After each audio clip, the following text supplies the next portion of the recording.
Assalamualaikum warahmatullahi wabarakatuh. Di sini saya Diki Setiawan dengan NIM terakhir 1126 ingin mempresentasikan proses machining pembuatan baut. Daftar isi yang pertama yaitu pengertian baut, yang kedua nama proses, yang ketiga fungsi proses, yang keempat mesin dan material, yang kelima proses manufaktur, dan yang keenam output proses. Pengertian baut. Apa sih itu baut? Baut adalah suatu batang atau tabung yang memiliki alur helix atau bulir di permukaannya, digunakan sebagai pengikat atau fastener untuk menahan dua objek yang bersama. Baut biasanya diputar searah jarum jam untuk mengencangkan dan ulirnya dapat berlawanan arah untuk tujuan tertentu. Ulir pada baut berfungsi memudahkan pemasangan dan meningkatkan kekuatan pengikatan. Fungsi dari setiap proses dalam pembuatan baut. Yang pertama yaitu straightening, berfungsi untuk meluruskan kawat dalam bentuk gulungan agar menjadi permukaan yang halus dan kekuatan bahan tetap terjaga. Yang kedua, cutting, berfungsi untuk memotong kawat sesuai ukuran panjang yang diinginkan untuk pembuatan baut. Yang ketiga, cold forging, berfungsi membentuk kepala baut dan bagian lainnya dengan gaya tekan tinggi tanpa pemanasan, menghasilkan bentuk yang presisi dan kekuatan yang tinggi. Lalu yang keempat, thread rolling, berfungsi untuk membuat ulir pada baut secara efisien, menghasilkan ulir yang kuat dan permukaan halus tanpa mengurangi volume bahan. Lalu yang kelima, heat treat, berfungsi untuk meningkatkan kekuatan dan ketahanan baja dengan memanaskan bahan pada suhu tertentu sehingga baut menjadi lebih kuat dan tahan aus. Lalu yang keenam, uji tarik, berfungsi untuk menguji kekuatan tarik dari baut, memastikan kualitas dan daya tahan produk akhir sesuai standar yang ditentukan. Lalu selanjutnya yaitu ada mesin dan material. Material yang digunakan dalam proses pembuatan baut yang pertama yaitu baja panduan antara cold hard steel dengan karbon atau panduan aluminium dan tembaga yang dipilih sesuai kebutuhan, kekuatan, dan sifat mekaniknya. Lalu yang kedua, bubuk pelumas untuk mengurangi gesekan selama proses straightening dan thread rolling serta menjaga kualitas bahan selama proses berlangsung. Setelah mengetahui material yang digunakan, lalu ada mesin yang dipakai. Mesin yang dipakainya yaitu yang pertama mesin straightening dan cutting, lalu yang kedua mesin cold forging, yang ketiga mesin thread rolling, dan keempat mesin heat treatment. Setelah itu, proses manufaktur yang dialami oleh baut yang pertama yaitu proses straightening dan cutting. Pada tahap ini, kawat yang berbentuk gulungan dan tidak lurus diubah menjadi kawat yang lurus dan halus. Penggulungan dilakukan dengan menggunakan roll berpenyesuaian tinggi agar kawat menjadi lurus dan memiliki permukaan yang halus. Setelah itu, kawat dipotong sesuai panjang yang dibutuhkan untuk pembuatan baut. Pelumas digunakan selama proses ini untuk mengurangi gesekan dan memperlancar proses penggilingan.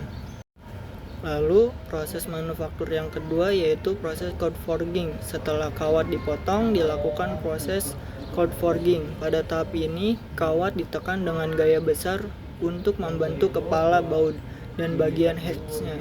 Proses ini mampu menghasilkan sejumlah besar kepala baut dengan kecepatan tinggi, misalnya 20.000 buah per hari.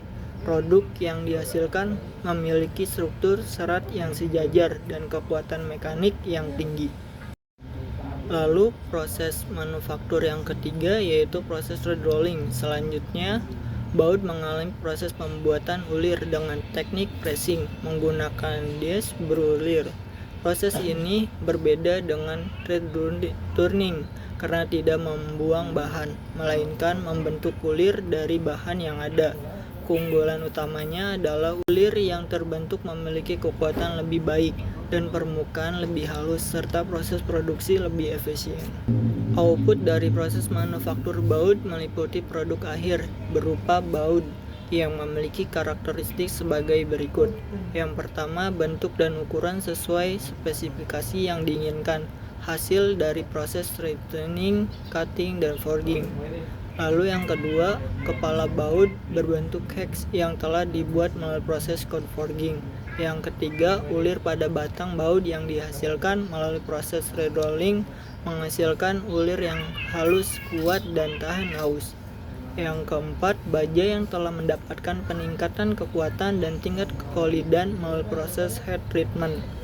Lalu yang kelima, baut yang telah melewati pengujian kekuatan tarik dan kualitas memastikan daya tahan dan keandalannya saat digunakan sebagai pengikat.